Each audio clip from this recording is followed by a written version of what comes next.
नमस्कार विद्यार्थी मित्रांनो, डॉक्टर सुशील स्पॉटलाइट या आपल्या यूट्यूब चॅनलवर तुमचं सर्वांचं स्वागत आहे। आज आपण 26 सप्टेंबर 2020च्या चालू घडामोडींचं विश्लेषण बघणार आहोत। तत्पूर्वी डॉक्टर सुशील स्पॉटलाइटला टेलिग्रामवर फॉलो करण्यासाठी डिस्क्रिप्शनमधली लिंक तुम्ही वापरू शकता। फेसबुकवर आपला ग्रुप आहे, तिथेही फॉलो करू शकता।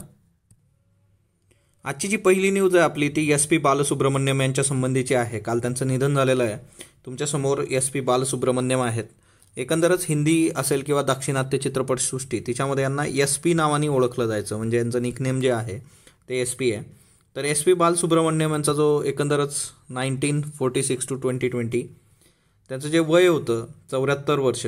SP बालसुब्रमण्यम यांचं कोविडनी निधन झालेलं आहे काल। आणि तेलुगू असेल, तमिळ, कन्नड, मल्याळम, हिंदी अशा जवळपास 16 भाषांमध्ये 40,000 गाणी त्यांनी गायलेली आहेत, है ना। आणि 12 तासामध्ये 21 गाण्यांचं रेकॉर्ड करण्याचा विक्रमही त्यांच्या नावावर आहे गिनीज बुक ऑफ वर्ल्ड रेकॉर्डमध्ये। तर हे खूप महत्त्वाचं आहे। एक दूजे के लिए हा जो चित्रपट होता, आता तुम्ही बघितला असेल हा चित्रपट, है ना, झी सिनेमावर दिवसभर हेच चालतं।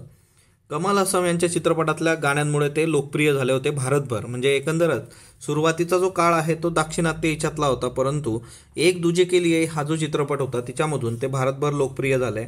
हिंदी चित्रपटसृष्टीमध्ये सलमान खानचा आवाज म्हणून ते अधिक प्रसिद्ध होते। 1990चं जे दशक आहे तिच्यामध्ये 1990sमध्ये सलमान खानचा जो आवाज होता, म्हणजे त्याच्यासाठीची जी गाणी आहेत ती मॅक्झिमम यांनी गायलेली आहेत। कमल हसन असेल, अरविंद स्वामी असेल, यांच्या हिंदीतल्या डब चित्रपटांसाठी सुद्धा त्यांनी गाणी गायली होती। SP या नावाने ते हिंदी आणि दाक्षिणात्य चित्रपटसृष्टीमध्ये फेमस होते। गायन केलेले चित्रपट आता भरपूर आहेत बघा, 40,000 गाणी म्हणजे काय ना। तर लार्जर दॅन लाईफ असं कॅरेक्टर आहे, पण काही टिपिकल चित्रपट हिंदीमधले चेन्नई एक्सप्रेस, मैंने प्यार किया, पत्थर के फूल, बागी, साजन, हम आपके है कौन। तर हे बघा, मैंने प्यार किया, हम आपके है कौन, साजन, हे सगळं कोण आहे? सलमान खान। हमसे है मुकाबला हा जो चित्रपट होता याच्यामध्ये प्रभुदेवाच्या भावाची भूमिका त्यांनी साकारली होती, है ना। याच्यातलं ते गाणं मुकाबला आहे ना, ते खूपच फेमस आहे। तिच्यामध्ये प्रभुदेवाच्या मोठ्या भावाची भूमिका, है ना, पोलीसमध्ये असतात, तर ती त्यांनी साकारली होती। शुभ संकल्पम हा तेलुगू चित्रपटाची त्यांनी निर्मिती केली होती, तर हेही लक्षात ठेवा। शुभ संकल्पम हा तेलुगू चित्रपट निर्मिती आहे त्यांची। त्यानंतर पुरस्कारांमध्ये पद्मश्री आणि पद्मविभूषण असे पुरस्कारांनी त्यांना सन्मानित करण्यात आलेलं आहे। तर येत्या काळामध्ये परीक्षांमध्ये 99.99% प्रश्न विचारले जाण्याची शक्यता असणारे, है ना, असं हे व्यक्तिमत्व आहे SP बालसुब्रमण्यम, ते करून ठेवा। त्याच्यानंतर नेक्स्ट वन, आता हा जो चेहरा आहे हा संडे टाईम्सशी रिलेटेड आहे बघा, है ना। संडे टाइम्स नावाचा न्यूयॉर्कचा जो पेपर आहे, या संडे टाइम्समध्ये हेरॉल्ड इव्हॉन्स, वय वर्ष 92, तर हे संपादक होते संडे टाइम्सचे, माजी संपादक, प्रसिद्ध लेखक, स्तंभ लेखक आणि शोधपत्रकार। आता न्यूयॉर्कमध्ये यांचं निधन झालेलं आहे। तर यांची जे काही उपलब्धी आहे ती थॅलिडोमाइड नावाचं औषध आहे बघा। या थॅलिडोमाइड औषधाच्या दुष्परिणामांवर त्यांनी वृत्तमालिका चालवली होती। म्हणजे जसं एखादं औषध जे आहे तर ते आपण घेतो, त्याचे निगेटिव्ह इम्पॅक्ट पण असतात। या कोविड-19मध्ये बऱ्याचशा औषधांवर लेक्चर्स आपण बनवलेली आहेत। तिच्यातही बघा, कुठलीही गोष्ट, म्हणजे साधं सिंपल गणित आहे, विष पण औषधाचं काम करेल जर त्याची मात्रा योग्य असेल। पण एखादं औषध जे असेल, म्हणजे प्रत्येक औषधाचे साईड इफेक्ट्स तुम्हाला असतात, साईड इफेक्ट नाही आहे असं औषध नाही। 14 वर्षे त्यांनी संडे टाइम्सचे संपादक ते होते।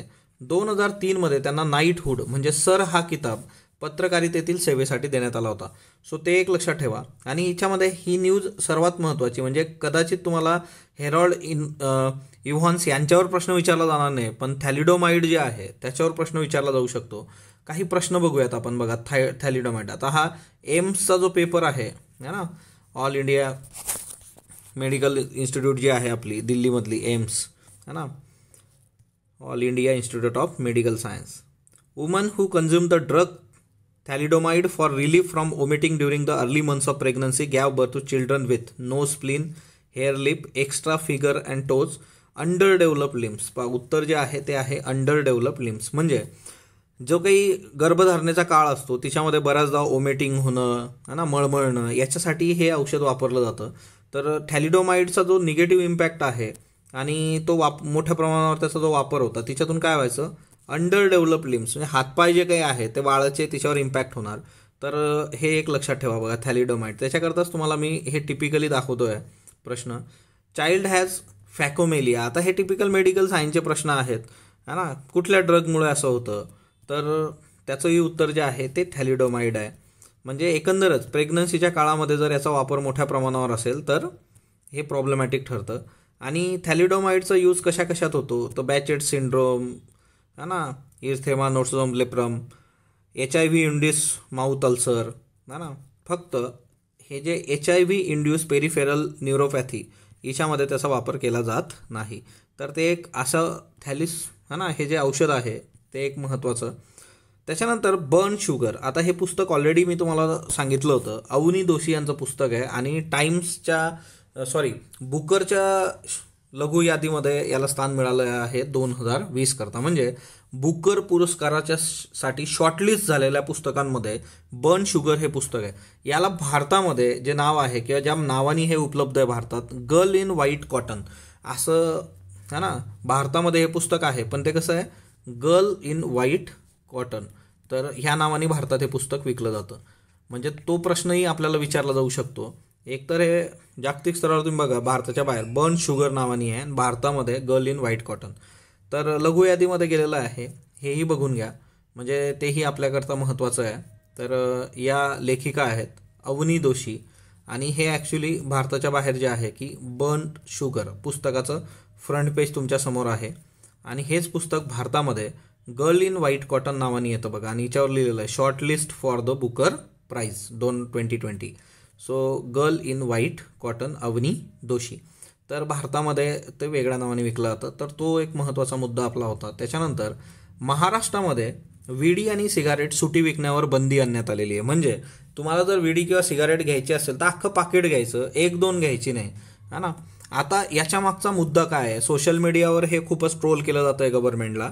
तर याच्या मागचं बेसिक काय आहे, तर सिगरेट अँड अन्य तंबाखूजन्य उत्पादन कायदा 2003, याला कोटपा नावाचा कायदा आहे हा, cigarette and other tobacco products prohibition act 2003. Okay. आता याच्यामध्ये जाहिरात करणं, प्रतिबंध, व्यापार, वाणिज्य, उत्पादन, पुरवठा आणि वितरण नियमन या सर्वांचा विचार याच्यात होतो. सिगरेटचं पाकिट असेल किंवा तंबाखू बिडीचं पाकिट असेल तर त्याच्यावर विक्री करताना पाकिटाच्या 85% भागावर सिगरेट आणि विडी आरोग्याला घातक असल्याचा संदेश स्पष्ट शब्दात देणं बंधनकारक आहे.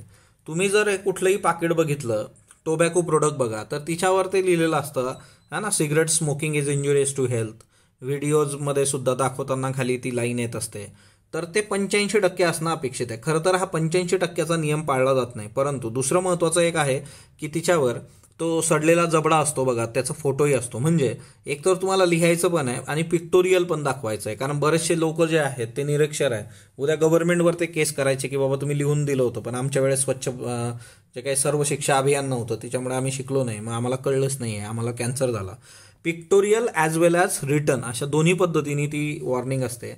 आता हे सिगरेटचं जे पाकिट आहे, तर सिगरेटचं पाकिट किंवा बिडी बंडल जे काय असेल तर त्याची विक्री जर तुम्ही केली तर कायद्याला अपेक्षित असलेला उद्देश म्हणजे आरोग्याच्या धोक्याची कल्पना हे साध्य होतं. बघा आता हे सगळं म्हणजे ज्यावेळेस तुम्ही अधिकारी बनाल, सिस्टीममध्ये कागदावर सगळ्या गोष्टी चालतात. कायदा सांगतो की 85% तिच्यावर वॉर्निंग दिली पाहिजे, म्हणजे पूर्ण पाकिटावर 85% त्याचा जो सरफेस एरिया आहे तिच्यावर फक्त हेच पाहिजे की टोबॅको इंजुरियस टू हेल्थ. आणि असं ज्यावेळेस कायदा सांगतो तर तिथे सर्वात महत्त्वाची गोष्ट जी आहे की जर एखाद्या ग्राहकाला पाकिट विकलं पूर्ण तर त्याला कळणार आहे की त्याच्या आरोग्यास सिगरेट किंवा बिडी अपायकारक आहे. आणि त्यांनी जर सेपरेट सिंगल घेतली तर त्याला ते पाकिट बघायला मिळत नाही आणि त्याला आयुष्यभर कळत नाही की आपल्या आरोग्याचे धोकादायक होतं, असं कायदा सांगतो. आणि त्याच्यामुळे पाकिटातून एक सिगरेट विडी काढून विकल्यास ग्राहकाला धोक्याची कल्पना येतच नाही आणि तो जातो त्याच हिच्यामध्ये, हा ना, नंतर कळतं त्याला त्याच्या पुढच्या पिढ्यांना. तर हा असा आता हिच्यावरच जोक चालू आहेत सगळे. आणि त्याच्यामुळे म्हणून या मुद्द्यावर बऱ्याचशा राज्यांनी काय केलेलं आहे की विडी सिगरेट सुटी विकण्यावर बंदी घातलेली आहे आणि त्याच्यामुळे महाराष्ट्राने पण ही बंदी घातली आहे. आता याच्यावर दुसरा मुद्दा काय आहे की याच्यावर ओरड काय आहे की बाबा तुम्ही ठीक आहे एखादी व्यक्ती दिवसातून 2-3 सेपरेट घेत असेल, परंतु आता काय आहे की पूर्ण पाकिट घेतलं म्हणजे साधी गोष्ट आहे, तुमच्याकडे जर अख्खं पाकिट आहे तर याचा तुमच्या हॅबिटवर अजून वाईट परिणाम असा होऊ शकतो की जिथं एखादी व्यक्ती दिवसातून 2 सिगरेट 3 सिगरेट ओढत असेल तर ती ते पाकिट असल्यामुळे 4-5 पण ओढू शकते. आणि दुसरा महत्त्वाचा मुद्दा आहे की गव्हर्नमेंट हे सगळं रेव्हेन्यूसाठी करतंय वगैरे अशीही ओरड आहे. एकीकडे कायदा काय सांगतो ना, एकीकडे है ना जे काही टीका टिप्पणी आहे त्याही गोष्टी आहेत, तर ते थोडं लक्षात ठेवा. त्याच्यानंतर पुढचा जो मुद्दा आहे आपला तो आहे सेस संबंधी. आता याच्यावर ऑलरेडी इकॉनॉमीमध्ये आपण लेक्चर घेतलेले आहेत आणि बऱ्याचदा हे डिस्कस पण केलेलं आहे. बघा, सेस काय असतो ना, टॅक्स ऑन टॅक्स, करावर असला लागणारा कर. मग आपल्या इथं एज्युकेशन सेस आहे. परंतु सेसच्या बाबतीमध्ये एक महत्त्वाचा मुद्दा असा असतो की सेस ज्या गोष्टीकरता घेतला असेल तर तो त्या गोष्टीसाठीच वापरला गेला पाहिजे. म्हणजे तुम्ही कन्सॉलिडेटेड फंड ऑफ इंडियामध्ये ज्यावेळेस पाठवताय, पण याचा जो विनिमय म्हणजे याचा खर्च जो होणार आहे तर ते फक्त एज्युकेशनवर झाला पाहिजे, एज्युकेशन सेसचा. उद्या कृषी सेस आहे तर तो कृषीसाठीच झाला पाहिजे. परंतु आता जी परिस्थिती आहे की आपला जो हे आलेला आहे जी एस टीसाठीचा सेस आहे तो गव्हर्नमेंटनी दुसरीकडे वापरला असं कॅगचं म्हणणं आहे. आता बघा, खरं तर कॅगचा जो रिपोर्ट आहे तिच्यावरून गव्हर्नमेंटवरची जी काही टीका टिप्पणी क्रिटिक आहे तर ते तुम्हाला डायरेक्टली एक्झाममध्ये कुठेही विचारलं जाणार नाही, है ना. व्यवस्थेच्या अगेन्स्ट शक्यतोवर प्रश्न विचारले जाणं टाळलं जातं. त्याच्यामुळे तुमचं काम एवढंच आहे की तुम्ही कॅग नीट बघून ठेवणं, GST नीट बघून ठेवणं आणि सेस याच्या संकल्पना आहेत. आणि दुसरं असतं बघा, सरचार्ज असतं. तर सरचार्ज हा पण टॅक्स ऑन टॅक्स असतो. ओके, परंतु याच्या बाबतीत असं नाही आहे, तो कुठल्याही गोष्टीसाठी वापरला जाऊ शकतो. तर ती एक फार महत्त्वाची बाब आहे. मग आता हिच्यामध्ये तोच मुद्दा आहे की ज्या वेळेस तुम्ही बघता की 40% जे काही सेस कलेक्शन आहे 2018-19चं कन्सॉलिडेटेड फंड ऑफ इंडियामध्ये, है ना.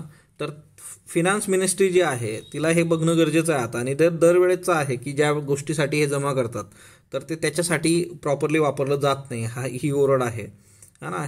आता हेल्थ आणि एज्युकेशनसाठी जवळपास 4%चा सेस आहे, पण हेल्थसाठी कसलंही प्रोव्हिजन तिच्यात केलेलं नाही. जे काय आहे ते एज्युकेशनचं प्रोव्हिजन आहे, असाही एक मुद्दा आहे. तर सेस असेल, सरचार्ज असेल, तर ह्या सगळ्या गोष्टी हे बघा, 4% health education cess on income tax, है ना. आणि partly deployed towards education but no fund was created for health. म्हणजे 4% सेस कशावर लागलेला आहे, आरोग्य आणि शिक्षण. परंतु हिच्यातला काही सेस जो आहे तो शिक्षणावर वापरलेला आहे, सॉर्ट ऑफ, थोडाफार. म्हणजे तिच्यातला 4%तला काही सेस, परंतु आरोग्यावर काहीही वापरलेलं नाही आहे. तर तो एक महत्त्वाचा हिच्यातला आस्पेक्ट आहे. 14वं जे फायनान्स कमिशन होतं आपलं, त्यांनी सांगितलं होतं की 42% जे आहे टॅक्सेस ते कुणाला गेले पाहिजे, राज्यांना.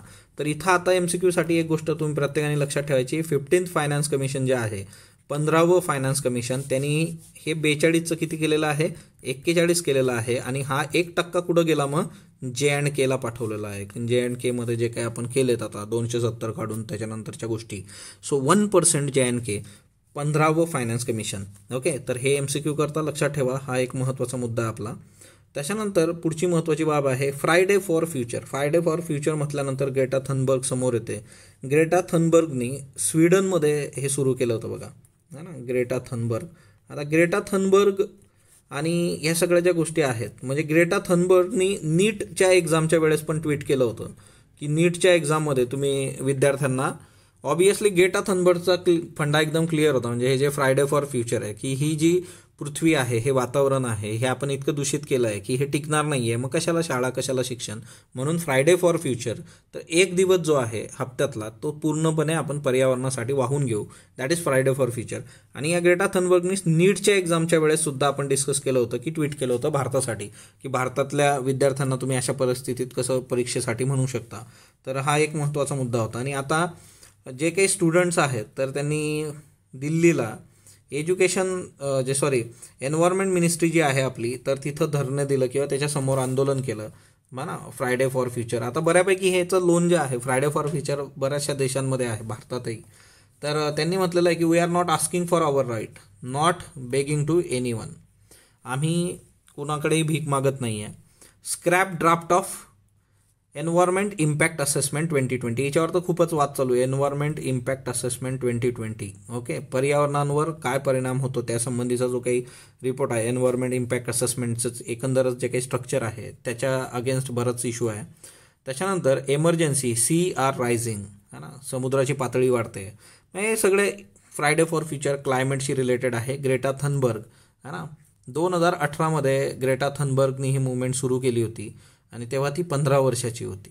ओके, आता दुसरं जे आहे की राज्याला विजेवर चालणाऱ्या 240 बस देण्यास केंद्राने मंजुरी दिली. राज्याला म्हणजे महाराष्ट्र, है ना, गरजा महाराष्ट्र माझा. तर विजेवर बस चालणार आहे. कशाच्या अंतर्गत आहे हा, तर ही जी स्कीम आहे FAME 2 योजना. आता आपलं बेसिक काम काय आहे की फेम काय आहे ते आपण बघूयात. ॲक्च्युली आता ह्या ज्या योजना आहेत की एकतर हे येतं मिनिस्ट्री ऑफ हेवी है ना, याच्या अंतर्गत येतं. आता बघा याच्यामध्ये कुठल्या कुठल्या महत्त्वाच्या आस्पेक्ट आहे. आता जी फेम नावाची योजना आहे तर फेम आता 2 ह्याच्यात आहे. आता सेकंड फेज चालू आहे बघा फेमचा. तर हे जे फेम आहे तर हिच्यामध्ये काय आहे, याचा फुल फॉर्म होतो faster ॲडॉप्टेशन and manufacturing of hybrid electrical vehicles in India, म्हणजे इंडिया स्कीम. म्हणजे काय आहे ना, हिच्यामध्ये इलेक्ट्रिक व्हेकल जे आहेत ते बनवणं आणि वापर त्याच्यावर फोकस आहे. बरोबर. ही स्कीम कशाचा पार्ट आहे, NEMMP. आता NEMMP काय आहे, national electrical mobility mission plan 2020. Okay, याचा फुल फॉर्म लक्षात घ्या, national electrical mobility mission plan 2020. तर हे जे आहे की याच्यामध्ये हायब्रिड आणि इलेक्ट्रिक व्हेकल्स जे आहेत त्यांना स्कोप दिला जाणार आहे बघा, 2, हायब्रिड ॲज वेल as electric.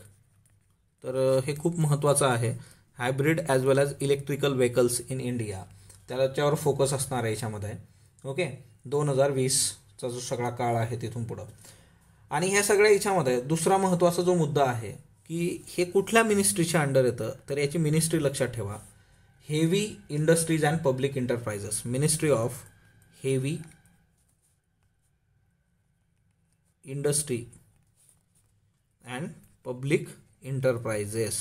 Okay, so heavy industry मिनिस्ट्रीच्या अंडर हे सगळं येतं.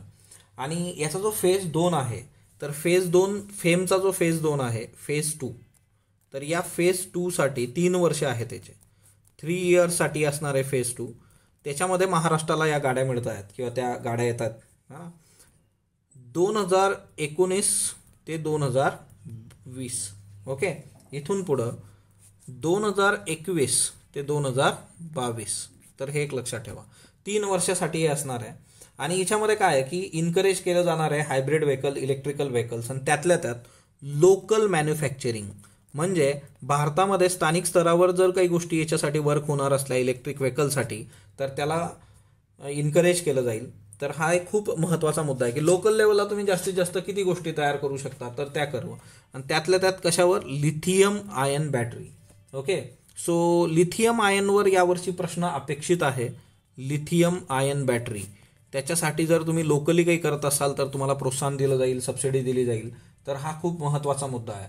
आणि दुसरी महत्त्वाची गोष्ट जी आहे की याच्याऐवजी ज्या दुसऱ्या बॅटरीज असतात है ना, other than lithium ion batteries, तर त्या बॅटरीची सबसिडी वगैरे त्या सगळ्या गोष्टी ज्या आहेत त्या कॉम्प्रोमाइज केल्या जातील. परंतु फोकस जो असेल तर तो लिथियमवर असेल. म्हणजे ॲसिड बॅटरीज असतात है ना, किंवा लो स्पीड इलेक्ट्रिकल 2 व्हेकल आणि त्या सगळ्या गोष्टी. तर आता याच्यामध्ये दुसरा मुद्दा एक आहे की भारताला फेमच्या अंतर्गत 30% इलेक्ट्रिकल व्हेकल्स आणायचे आहेत बघा, 30% इलेक्ट्रिकल व्हेकल. कधीपर्यंत, 2030 पर्यंत. तर हेही टार्गेट प्रत्येकाने लक्षात ठेवायचं, 2030 पर्यंत आपल्याला जवळपास की मोर दॅन 30% जे काय आहे की इलेक्ट्रिकल व्हेकल्स आले पाहिजे. याच्या आधी फेमचं काय होतं ना की 100% इलेक्ट्रिकल व्हेकल 2030, पण प्रॅक्टिकल नव्हतं हे 100%. त्याच्यामुळे हे आता 30% इलेक्ट्रिकल व्हेकल 2030मध्ये. याच्यातला दुसरा एक महत्त्वाचा मुद्दा लक्षात ठेवा, लिथियमचे सर्वात जास्त साठे जे आहेत ते ऑस्ट्रेलियामध्ये आहे. ओके, लिथियम कुठं आहे, ऑस्ट्रेलिया, सर्वात जास्त साठे. भारतामध्ये लिथियम इम्पोर्ट केलं जातं. भारतामध्ये आता तरी ऑफिशियली मॅन्युफॅक्चरिंग लिथियम नाही आहे, तर ते एक लक्षात ठेवा. त्याच्यानंतर पुढचा जो मुद्दा आहे आपला, भारत सरकार विरोधातली जी काही कर विवादित व्होडाफोनची केस होती तर ती व्होडाफोननी जिंकलेली आहे आणि भारत सरकारसाठी सेटबॅक आहे. आता ही जी केस होती ही केस एका दुसऱ्या याच्यामध्ये ॲस्पेक्टमध्ये आपण लक्षात घेतली होती किंवा ही डिस्कस केली होती. मी तुम्हाला याचा रेफरन्स दिला होता काही दिवसांपूर्वी. एक खूप महत्त्वाचं व्यक्तिमत्व होतं ते न्यूजमध्ये आलं होतं आणि त्याच्यामुळे मी व्होडाफोनची केस तुम्हाला सांगितली होती की है ना, तर त्याचा रेफरन्स दिला होता. ते कुठला रेफरन्स होता तो तुम्हाला कमेंट बॉक्समध्ये सांगणार आहात. दुसरी महत्त्वाची गोष्ट की हेग स्थित आंतरराष्ट्रीय लवादासाठी स्थापित स्थायी न्यायालयाने 25 सप्टेंबर काल निर्णय दिलेला आहे. काय निर्णय दिलेला आहे, एक, भारत सरकारने 22,100 कोटी रुपयांची पूर्वलक्षी कराची मागणी सोडावी. पूर्वलक्षी, रिट्रोस्पेक्टिव्ह. हे पण एक लक्षात घ्या की कर जे असतात बघा या सिव्हिल केसेस, रिट्रोस्पेक्टिव्ह म्हणजे काय, तुम्ही 2020मध्ये कायदा बनवताय आणि तुम्हाला जर 2014 पासून लावायचा आहे तर तो लागू शकतो कराच्या बाबतीमध्ये. रिट्रोस्पेक्ट, पूर्वलक्षी प्रभाव. कर विवादात व्होडाफोन ग्रुप PLCची बाजू त्यांनी उचलून धरली. भारतातलं जे कर प्रशासन आहे यांचं वर्तन जे आहे ते उचित आणि समन्वयी वागणुकीचा भंग करणारं होतं. म्हणजे फेअर चान्स आणि जी काही ट्रीटमेंट असते ती दिलेली नाही आहे यांनी. दुसरं म्हणजे कायदेशीर प्रक्रियेसाठी लवादाकडे कंपनीने जे काही पैसे भरलेले आहेत त्या शुल्काची परतफेड म्हणून व्होडाफोनला 43 लाख पाऊंड म्हणजे जवळपास 40.35 कोटी रुपये इतकी भरपाई न्यायालयाने द्यावी हे भारत सरकारने फरमावलेलं आहे. हे खूप खूप महत्त्वाचं आहे. 2012 साली तत्कालीन सरकारने कायदा दुरुस्ती केली होती आणि पूर्वलक्षी प्रभावाने कराराची मागणी करणारी नोटीस व्होडाफोनला दिली होती. तर हाही खूप महत्त्वाचा आस्पेक्ट आहे. दोन्ही पक्षांची लवादाद्वारे तोडग्याची सहमती नव्हती आणि त्याच्यामुळेच हे कंपनी व्होडाफोन हेगमध्ये घेऊन गेलं होतं. याची पार्श्वभूमी काय आहे ते बघा. याची पार्श्वभूमी जी होती की व्होडाफोननी दूरसंचार भारतात ज्यावेळेस दूरसंचारमध्ये ते आले टेलिकम्युनिकेशनमध्ये ते हच नावाची एक कंपनी होती बघा. आणि त्या हच नावाच्या कंपनीला त्यांनी जवळपास तिच्यातला 67% हिस्सा विकत घेतला $11 अब्ज मोबदल्यामध्ये. मग आता याच्यावरचा जो काही व्यवहार होता हा भांडवली कर म्हणून भारताला मिळावा है ना. Capital gain tax. ओके, भांडवली कर कॅपिटल गेन टॅक्स तर हा भारत सरकारला मिळावा. परंतु यांनी काय केलं होतं, ही जी डील होती ही भारतात नाही केली, यांनी दुसरीकडे जाऊन ही डील केली होती भारताच्या बाहेर. सो ते म्हटलं की इथं भारतात संबंध येत नाही. असं बरंच दिवस झाली ही केस होती. त्यावेळेस 7,990 कोटी रुपयांची मागणी व्होडाफोनकडे करण्यात आली होती आणि नंतर ही रक्कम व्होडाफोनने भरली नाही. ते केसेस चालू होत्या तर दंडासकट ती रक्कम आता 22,100 कोटी झाली होती. पण आता हे आंतरराष्ट्रीय न्यायालयाने हा नियम दिलेला आहे. आता बघूयात भारत सरकारचा जो स्टँड आहे तो, आणि शक्यतो भारताचं जे नेचर आहे तिच्यात ॲक्सेप्ट करतील. आसाम जे आहे तिच्यात नवीन प्रादेशिक पक्ष समोर येत आहेत. 3 नवीन प्रादेशिक पक्ष ऑलरेडी आले. आसाम जातीय परिषद, आसाम गणमंच, गणशक्ती पक्ष आणि येत्या काळामध्ये इतर आदिवासी समुदाय पण तिथं राजकीय पक्ष स्थापन करण्याच्या पवित्र्यात आहेत. तिच्यातलं उदाहरण म्हणजे एक शेतकरी अधिकार कार्यकर्ता अखिल गोगोईचा कुशक मुक्ती संग्राम समिती आहे, तर ते पण राजकीय पक्ष घेऊन येत आहेत. तर एकंदरीतच आसाममध्ये म्हणजे इथं असं आहे ना की ते 1.5 बिल्लासाची राज्य आहेत सगळी आणि एवढा गोंधळ आहे इथं राजकीय स्तरावर. आता एवढी सगळी राज्य काय करायचं त्याचं. सो कालचे प्रश्न बघा. खालीलपैकी कुणाचा समावेश टाइम मॅगझिनने केलेला आहे. बिल्किस दादी आहे, नरेंद्र मोदी आहेत, आयुष्यमान खुराना आहे. सो अ ब ई. खालीलपैकी कोणत्या देशाच्या राष्ट्राध्यक्षाने संयुक्त राष्ट्राच्या 75व्या आमसभेत जम्मू काश्मीरचा उल्लेख केला. तर तुर्कस्तान. हे 75 काय 74मध्येही होतं, तुम्हाला सांगितलं होतं मी. खालीलपैकी कोणत्या देशामध्ये महिलांच्या नेतृत्वाखाली सरकार स्थापन झालं. Bharat, Germany, Taiwan, New Zealand, Nepal. Obviously आपण नाही आहे, अ काढून टाकला. नेपाळ पण नाही आहे, तर त्याच्यामुळे तुम्ही जर ई काढून टाकला उत्तर आलं तुमचं ब कडं. Germany, Taiwan, New Zealand. आणि या महिलांनी कोविड-19साठीचं जे काही मॅनेजमेंट केलेलं आहे ते अफलातून आहे म्हणून तो आर्टिकल होतं. भारताच्या लोकसभेत महिला सदस्यांची संख्या 25%, 14% आहे. स्टेटमेंट चुकीचं आहे. रवांडामध्ये 60% आहे, आपण बघितलं होतं बघा. आता बघा एक गोष्ट असते, हे पाठ करून ठेवायच्या गोष्टी आहेत का नाही, पण हा रवांडाचा फॅक्ट एकदम टिपिकल होता पेपरमध्ये आलेला. पण भारतामध्ये आपल्याला माहिती आहे 25%चा संबंधच येत नाही. चीनने कार्बन न्यूट्रल होण्यासाठीचं वर्ष कुठलं निवडलं आहे, 2060. आजचे प्रश्न घ्या. Absolute transparency is needed in the management of cess receipts so that parliament and people no need to wait for audit findings to learn of this substress comment. म्हणजे काय की एकंदरीतच सेज आणि त्या सगळ्या गोष्टीत हे असावं, ट्रान्सपरन्सी असावी. कॅगचा रिपोर्ट येईपर्यंत झोपू नये. MPSC एसे जो आहे भारतीय अर्थव्यवस्था आणि पारदर्शक कर प्रणाली 400 शब्द. आजचे प्रश्न घ्या. क्रायमिंग काँगो आजाराबद्दल बिनचूक विधान निवडा. जनावरांमध्ये आढळणारा विषाणूजन्य आजार आहे. जनावरांमधून माणसांमध्ये शिरकाव होत नाही.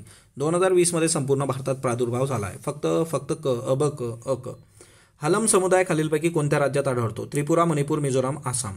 लोक अदालत गांधीजींच्या तत्वावर आधारित आहे. लोक अदालतीचा निर्णय बंधनकारक नसतो. फक्त ब. दोन्ही योग्य, दोन्ही अयोग्य. अणुऊर्जेवर चालणारी भारताची पहिली पाणबुडी कोणती. INS कलवरी, अरिहंत, करंज, खांदेरी. 17 सप्टेंबर हा जागतिक रुग्ण सुरक्षा दिवस संयुक्त राष्ट्रातर्फे दरवर्षी साजरा केला जातो. जागतिक रुग्ण सुरक्षा दिवसाचे 2020चे सूत्र आरोग्य कर्मचाऱ्यांची सुरक्षा हीच रुग्णांसाठीची सुरक्षा होय हे आहे. फक्त अयोग्य, ब योग्य, दोन्ही योग्य यापैकी नाही. याची उत्तर तुम्ही कमेंट बॉक्समध्ये देणार आहात. स्पॉटलाईटला जो तुम्ही प्रतिसाद देता त्याबद्दल मी आभारी आहे. आज शनिवार आहे, रात्री भेटूयात सिनॅकमध्ये. धन्यवाद विद्यार्थी मित्रांनो.